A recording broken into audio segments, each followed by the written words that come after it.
Premier pasteur qui nous a appelé, il s'appelle pasteur Eman. Vous le connaissez, non? Mano, tu as tchengué, Dieu t'a vu. Deuxième pasteur qui a fui, il s'appelle pasteur Conan Victor. Jésus aussi t'a vu, il est découragé. Troisième pasteur, il s'appelle pasteur l'évangélique. Il nous appelait, il dit si vous arrivez là, on va vous convertir au christianisme. On est venu en choix. Voilà, troisième pasteur, il s'appelle pasteur Sossoir, c'est ça? Quatrième, il s'appelle pasteur Sossoir. Donc si vous voyez un pasteur en train de prêcher dans la rue, demandez-lui son nom. S'il s'appelle Eman Net, attrapez-le. Je plaisante les frères. Je plaisante les frères. Je plaisante les frères. Voilà, ça pourrit. Donc c'est le pasteur qui nous a invités, mais malheureusement eux-mêmes ils ont fui. Voilà. Ils ont laissé les fidèles maintenant. Bon, maintenant ils se cherchent. Eux aussi ils se cherchent. Mais maintenant tu as crié, tu dis, ils n'ont pas venu non. Venez nous sauver. Il y a 4 qui t'ont fui. On prend le dernier et puis toi on revient à toi. Tu as fait ton choix maintenant. Vas-y. Allons-y frère. Bonsoir. Bonsoir. C'est que je voulais savoir, je voulais poser une question. Je voulais poser juste une question. Vas-y rapidement mon frère. Vous avez dit ici que Jésus n'est pas Dieu. Bon, moi aussi chrétien, ce que je voulais dire, c'est que en fait Jésus est Dieu, Jésus n'est pas Dieu. Moi je reconnais Jésus en tant que le Fils de Dieu. Merci. On prend si tu le connais en tant que le Fils de Dieu. On prend le verset qui confirme quoi. Oui, tu as raison. Matthieu. C'est ce qui est écrit, tu as raison. Matthieu. Si tu commences comme ça, tu as raison. On va pas aller loin quoi. Faut pas te fatiguer même pour prendre le verset. Si tu dis Jésus est le Fils de Dieu, le Fils bien-aimé de Dieu. C'est ce qui est écrit. Maintenant, le mot Fils de Dieu là, ça veut dire quoi selon toi? Sinon, on est d'accord, hein? Il est le Fils de Dieu, c'est ce qui est écrit dans la Bible. Maintenant, Fils de Dieu là, ça veut dire quoi? Comment on doit comprendre? Comment on doit comprendre ça? Nous on va aller voir les choses là. Et puis la parole d'abord est puissante. Je ne peux pas venir ici pour définir une parole. Que ce n'est pas moi qui ai ordonné ça. Quand Dieu fait descendre sa parole et qu'un prophète écrit la parole là, seul ce prophète peut définir cette parole. Donc moi je ne peux pas dire Fils de Dieu signifie quoi? Puisque la parole même dit, on prend le verset. Tu n'as pas besoin de prendre le verset. Matthieu chapitre 3 verset 17. Matthieu combien? 3 17. Matthieu 3 verset 17. C'est ça? Hein? Les cieux s'ouvrirent et une voix s'écrit en voilà. Voici mon fils bien-aimé en qui j'ai mis mon affection. C'est la voix de qui? De Dieu. Non, il veut savoir. C'est la voix de Dieu. C'est la voix de Dieu. Dieu a dit, la voix est descendue. Aucune personne ne peut descendre une voix. C'est la voix de Dieu. Maintenant Dieu dit, voici mon fils bien-aimé en qui j'ai mis toute ma confiance. Mon affection. Mon affection. Je veux savoir. Jésus n'est pas Dieu, non? Toi et moi, on est d'accord sur ça. Moi, je reconnais ça. Il n'est pas Dieu, non? Oui, mais j'ai défini maintenant. Doucement. On est d'accord. Toi et moi, on est d'accord que Jésus n'est pas Dieu. Ouais. Donc tous les morts, ils sont dans le monde de gauche. Chacun a sa main de voir les choses. Ouais, mais il faut reconnaître que ceux qui disent qu'il est Dieu se sont trompés. Parce que on commence par parce que. Bon, viens t'expliquer pourquoi il dit c'est Dieu. Non, mais est-ce qu'on est d'accord? Viens t'expliquer pourquoi. Faut pas, ils sont pas morts, ils sont là. Ils sont pas morts. Je vais l'expliquer pourquoi il dit c'est Dieu. Non, je sais, écoute-moi, je vais gagner un temps. Ouais. Là, ils disent il est Dieu. Toi, tu dis il n'est pas Dieu. Donc, toi et moi, on est d'accord. Le fils de Dieu. Le fils de Dieu. Bon, exemple, l'homme, enfant de l'homme, c'est quoi? C'est l'homme. Enfant de chien, quoi? C'est le chien. Le fils de Dieu s'appelle comment? On l'appelle comment? Dieu. Donc, le fils de Dieu est Dieu. Très bien. Toi, attends, doucement. Doucement. Toi, ton enfant, il est quoi? Il est homme. Oui. On est d'accord, hein? Puisque si chien, si le chien est homme. Très bien. Ton enfant, il est homme. Si tu as tué ton enfant, est-ce que toi, tu es mort? Si tu as tué qui mon fils, quoi? Est-ce que moi, ici mort? Non, ici vivant. Très bien. Quand on tue, si maintenant l'enfant de Dieu, c'est Dieu. Très bien. Quand on tue l'enfant de Dieu, est-ce que Dieu est mort? Elle peut tuer l'enfant de Dieu. Est-ce qu'il peut tuer l'enfant de Dieu? Non, c'est une question. C'est une question. Mais c'est une question que je dépose aussi. Avant que Dieu va mettre son fils. Attends, vous n'avez pas dit qu'un enfant de Dieu est mort? Chacun vient ici pour exprimer. Et toi, il n'est pas mort. Non, Jésus n'est pas mort. Maintenant, je vais expliquer maintenant. La première question, non. Laissez-moi expliquer. Vas-y, explique. Voilà. Dieu a prévenu le prophète Isaïe qui a annoncé l'arrivée du Messie. Et le Messie est arrivé. Lorsque le Messie est arrivé, il a donné 3 cadeaux. Lorsque l'étoile a affiché 3 cadeaux à la naissance de Jésus-Christ, Jésus-Christ a reçu 3 cadeaux. C'est Dieu qui a reçu ça, quoi. On donne cadeau à Dieu maintenant. Quand on dit Dieu, quand tu fais appel à... Bon, excuse-moi, pourquoi tu appelles à quoi? Mais quand on dit Dieu, on fait appel directement au Dieu créateur. Oh, le Dieu créateur, quand on parle, il est à côté. Et son fils, il a bien dit dans sa parole, son fils, en qui il a mis sa confiance. Si Dieu ne reconnaît pas lui-même Jésus, pourquoi une parole descend? C'est pas une écriture, c'est une parole qui est descendue. Je te comprends. Donc pour toi, il y a Dieu, le Père, oui, et puis il y a Dieu, le Fils. Selon notre définition, l'homme, enfant de l'homme, c'est l'homme. Ça, après ça, direct. D'accord, moi, on va partir dans ça. Enfant de l'homme, c'est l'homme. Enfant, le fils de Dieu. Enfant de chien aussi, c'est chien. D'accord, merci beaucoup. Maintenant, si on va dans cette logique-là, enfant de Marie, là, c'est quoi? Maintenant, ça arrive rapidement vers là. L'enfant de Marie. Et excuse-moi, pardon.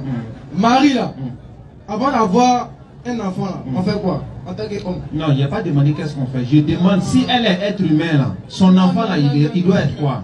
Pour avoir un enfant 100% chair, c'est ça que tu poses la question. Pour avoir il un faut enfant. Avoir les rapports. Marie a reçu avec un rapport. Non, elle n'a pas eu. Donc ça veut dire que Dieu ne peut pas mettre l'esprit en voit pas. D'accord. Maintenant, pour que l'esprit puisse enseigner une parole, pour que nous puissions suivre la parole, il doit se faire chair. On est d'accord. Frère, en fait, tu caches quelque chose. Moi, il a fait sortir ça. Jésus, là, il est Dieu ou bien il n'est pas Dieu? Jésus est le Fils de Dieu. Donc, il n'est pas Dieu. Jésus est le Fils de Dieu. Je répète ça toujours. Il est le Fils de Dieu. Donc, il n'est pas Dieu. Oui. Il y a Dieu le Père, le Créateur du ciel et de la terre, avec son Fils auprès de lui. Son petit. Deux dieux. Donc, ça fait deux dieux. Il n'y a pas deux dieux. La définition qu'elle dit que Jésus est Dieu là, simplement que Dieu a dit que voici mon Fils bien-aimé. Attends, champion, tu attends de nous. Il y a un seul Dieu, non? Il y a un seul Dieu. Oui, il y a un seul Dieu. Est-ce que c'est Jésus? Non, c'est le Dieu créateur. C'est pas Jésus, non? Non, Jésus ne peut pas être. Jésus, c'est un envoyé, c'est un Fils de Dieu. Jésus est le Fils de Dieu. Non, il n'est pas Dieu. Mais tu confirmes que Jésus est le Fils de Dieu. Très bien. Maintenant, on est d'accord maintenant sur ça. Jésus n'est pas Dieu, il est le Fils de Dieu. Ouais. On est d'accord dessus. Maintenant, voilà ce qu'il y a de poser comme question. Est-ce que ce Jésus qui n'est pas Dieu là, il est mort pour tes péchés? Bon, il y a une question que vous avez posée, j'ai vu ça sur Facebook là. Vous avez dit, Jésus a fait sortir une parole. Moi, en tant que un être humain. Excusez-moi, vous êtes. On est être humain. Donc, bon, il pose une question. Vous êtes quoi? Je suis être humain. Oui. Mais pourquoi Jésus lui dit dans sa parole, moi en tant que être humain, puis il n'affirme pas que lui laisse. Jésus ne dit pas, je suis un être humain. Et puis il dit en tant que. Quelle est la différence entre les deux? Quelle est la différence? Dans une autre Bible, il a dit moi un homme. Non, quelle est la différence entre les deux? Il n'y a pas de différence. Il n'y a pas de différence. Mais pourquoi nous on n'est pas en tant qu'être humain? Moi, je me dis, tiens, champion, toi en tant qu'être humain, tu me fais du mal alors que moi aussi un être humain aussi comme toi. Ça ne se dit pas. Ça se dit pas? Bon, c'est pas grave, revenons au sujet.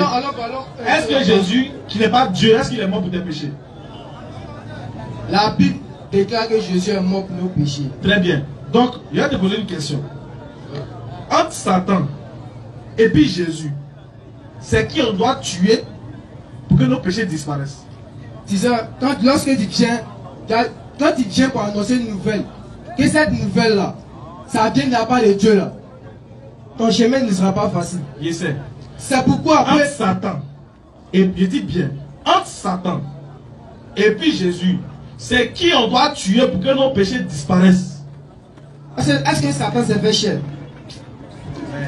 C'est pas ça. Est-ce que Satan s'est fait cher pour qu'il puisse tuer Satan? Non, c'est pas ce qu'il a demandé. Il dit, entre Satan et puis Jésus là, c'est qui on doit tuer entre les deux, et puis le péché là, ça va finir. On doit tuer quelqu'un pour que le péché puisse finir. Oui, on te demande toi-même, il faut choisir un. Tu as choisi qui? La volonté de Dieu n'a pas permis qu'on tue Satan. Si Satan est là, c'est parce que Dieu nous a créé pour avoir deux chemins. Le chemin de la vérité et le chemin du mal. Donc Jésus est mort cadeau. Jésus est mort pour préparer nos péchés. D'accord. Est-ce que Jésus est mort pour le péché de tout le monde? Tout le monde. Donc nous tous là, on n'a pas de péché, non? Quel péché? Pourquoi? C'est pourquoi Jésus est venu. Maintenant, mais il a pris nos péchés, non? Exact. Mais pourquoi on va accepter que Dieu va accepter que Jésus a pris tes péchés? Parce que là, tu vas suivre la voie de Dieu, de Jésus. Donc malgré qu'il est mort, on doit suivre sa voie. Mais tu ne peux pas. Bon, d'abord, vous. Ok, je prends un exemple. Un chrétien, quelqu'un qui est chrétien, qui croit que Jésus est mort pour ses péchés, et puis il s'en va voler. Est-ce que Jésus prend ses péchés? Quand tu acceptes Jésus en tant que ton sauveur personnel, la manière tu marches Ça devient différent. Tes amis te diront. Ah, non, je demande s'il va voler en tant que chrétien. Un homme qui a pris Jésus. Ne peut jamais voler. Vraiment, comme vous dites, le musulman a le droit directement au paradis. Donc un homme qui a cru en Jésus ne peut pas voler. Excusez-moi. Je suis d'accord. Vous dites le musulman a le droit. Donc si tu ne fais pas simple, un homme qui a cru en Jésus ne peut pas voler, non? Tu peux voler, mais c'est le comportement maintenant. Maintenant, s'il vole là, est-ce que Jésus prend ses péchés? Laissez-moi poser la question comme ça. Non, faut vous poser la question que c'est. Attends, on demande. Quelqu'un qui croit que Jésus est mort pour ses péchés, est-ce que quand il va voler là, Jésus prend ses péchés? Lui-même, là, s'il a cru vraiment, il ne va pas voler. Ok, d'accord. Maintenant, s'il ne vole pas là, ça veut dire qu'il ne pêche pas, non? Si. Il ne pêche pas. Ouais. Maintenant, s'il ne pêche pas, Jésus est mort cadeau. Mais il avait déjà péché. Il avait déjà péché. Attends, je vais te poser une question. Frère, toi tu ne comprends pas ce qu'on dit. Hein. Tu dis que Jésus est venu mourir pour nos péchés à la croix. On est d'accord, non? On est d'accord? Oui. Il est mort, normalement les péchés doivent être pardonnés. Mais toi, tu es d'accord que tant que Satan vit là, on va pécher ou bien on va pécher? Nous sommes sur la tentation. Tant que Satan. Tu n'as pas fait simple. Tant que Satan vit, on va pécher ou bien on va pécher? Ça dépend de la force maintenant de l'homme. La force de la il y a un homme qui peut vivre sans péché. Ça dépend de ta force maintenant. Est-ce qu'il y a un homme qui peut vivre dans ce monde sans péché? Bon, il y a des gens qui peuvent le faire, mais là, les commandements que Dieu donne là, tu peux respecter ses commandements, mais l'homme est faible. Est-ce qu'il y a un homme sur la terre, après la mort de Jésus, qui peut vivre sans péché? Il n'y a pas quelqu'un qui est saint ici, il n'y a pas personne. Très bien.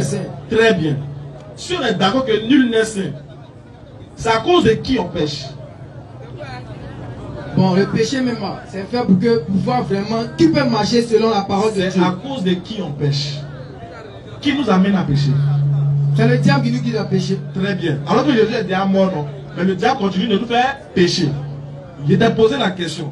Normalement, si vraiment on voulait que le péché disparaisse, entre Jésus et puis Satan, c'est qui on devait tuer? Mais la question à laquelle tu poses, la question que toi tu poses là, hein, Maintenant, frère, on termine. Voilà, on termine sur ça. Et selon la Bible te dit que personne ne peut prendre le péché de quelqu'un. Ça n'existe pas. Si tu penses que Jésus est mort pour tes péchés, là, tu fais fausse route. Parce que personne ne peut prendre le péché de quelqu'un. Ça, c'est selon la Bible. Est-ce que tu comprends? Toi, tu ne peux pas être là en train de voler ici et puis Jésus va prendre tes péchés. Pourquoi? Est-ce que mon frère peut manger et puis moi, je serai rassasié? Il te pose une question. Est-ce qu'il peut manger puis je serai rassasié? Excuse-moi, mais il y a un verset qui dit, Jésus dit, tous ceux qui m'appellent Seigneur, Seigneur, vous avez dit ça, n'iront pas tous au paradis. Au royaume de Dieu, oui. Celui-là seul qui fait la volonté de mon Père. Lorsqu'on dit que Jésus est mort pour nos péchés là, ça ne veut pas dire que nous devons marcher, voler, faire des choses, mais Jésus est mort pour nos péchés. C'est une parole qui nous amène à dire, à bien marcher et à essayer d'être saint, parce que nous laissons la tête. D'accord. Mais la volonté de Dieu là, on doit suivre les enseignements de Dieu, tu es d'accord? Si. Est-ce que dans les enseignements de Dieu, on doit tuer quelqu'un? C'est le commandement, c'est interdit. C'est interdit, non? Ceux qui ont tué Jésus là, ils ont bien fait ou ils ont mal fait? Ça, c'est Dieu qui a envoyé ça. Quand Jésus est né là, il a reçu trois cadeaux, 1000 or ensemble. Ouais. Ces trois cadeaux là, ça montrait directement son passage sur la terre. Donc, on est d'accord que c'est Dieu qui a envoyé Jésus pour qu'il meure. C'est Dieu qui a envoyé son fils pour montrer sa gloire. C'est pour ça que Jésus a ressuscité le troisième jour. Mais frère, si Dieu tuait Satan, est-ce qu'on allait pécher encore?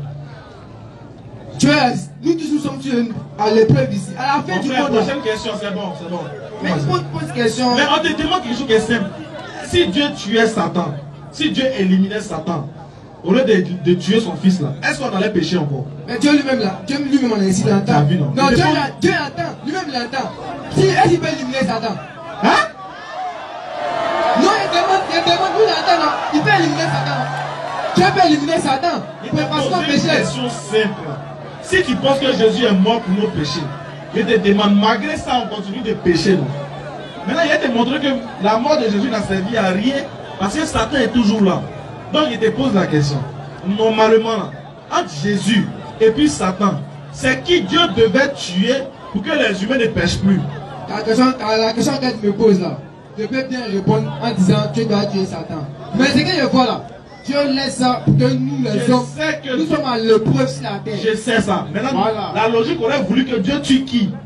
Là, c'est la logique des humains. Oui, la logique aurait dit que nous allons juger, Dieu devait tuer Satan. Est-ce que nous allons juger? Attends, doucement. La logique aurait voulu qu'au lieu de tuer son fils là, il tue Satan en même temps. Dieu n'a pas tué Jésus. Donc Jésus n'est plus mort. Dieu n'a pas tué Jésus. Dieu l'a pas envoyé pour venir mourir. Dieu n'a pas tué Jésus. C'est pas Dieu qui l'a envoyé pour mourir. Dieu n'a pas tué Jésus. La chair qui s'est faite, la chair là. Attends. La chair a pas. Et le Christ est esprit. Le Christ est esprit. Attends, on veut te comprendre. C'est Dieu qui a envoyé Jésus pour venir mourir, non?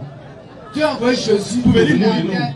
Pour que nous, nos péchés, nous pardonnés. Pour venir mourir, non? Donc pour qu'il meure.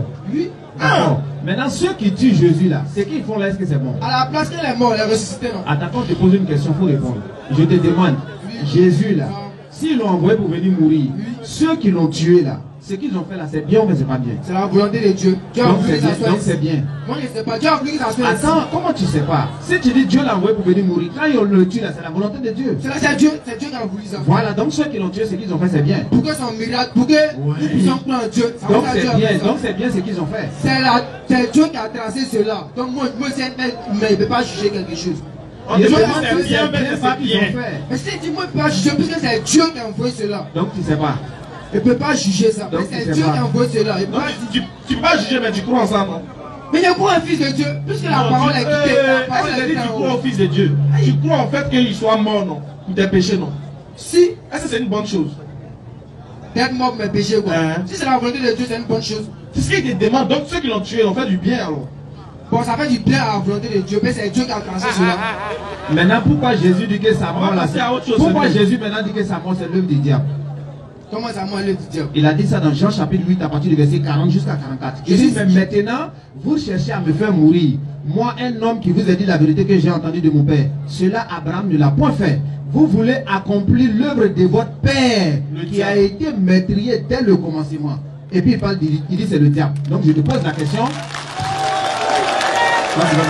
Donc je te pose la question. Si Dieu a envoyé Jésus pour venir mourir, Jésus lui-même il sait que Dieu l'a envoyé pour venir mourir. Pourquoi il vient dire que sa mort là c'est l'œuvre du diable? La mort de Jésus, lorsqu'il dit c'est l'œuvre du diable, pourquoi en tant que chef, il y a pas de... Saint-Esprit. Calme-vous.